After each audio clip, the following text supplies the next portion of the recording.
અરવલ્લી જિલ્લાના પ્રસિદ્ધ યાત્રાધામ શામળાજી ખાતે રાજ્ય સરકારના રમતગમત યુવા અને સાંસ્કૃતિક પ્રવૃત્તિઓ વિભાગ દ્વારા આયોજિત 2 દિવસીય શામળાજી મહોત્સવનો ભવ્ય પ્રારંભ થયો છે।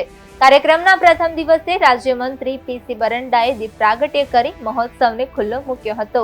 આ સાંસ્કૃતિક મહોત્સવને કારણે મેશ્વો નદીના કિનારે ભક્તિ અને સંગીતનો અનોખો સંગમ જોવા મળ્યો હતો।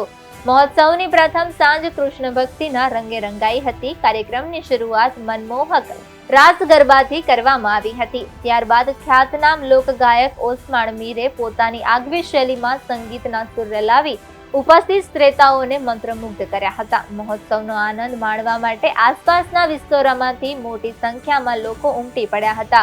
મુખ્યમંત્રી ભૂપેન્દ્ર પટેલ આ તકે જિલ્લાના સર્વાંગી વિકાસ માટે કરોડો રૂપિયાનું વિવિધ પ્રકલ્પોનું ખાતમુહૂર્ત અને લોકાર્પણ કરશે, જે અરવલ્લી જિલ્લાની સુખાકારીમાં વધારો કરશે।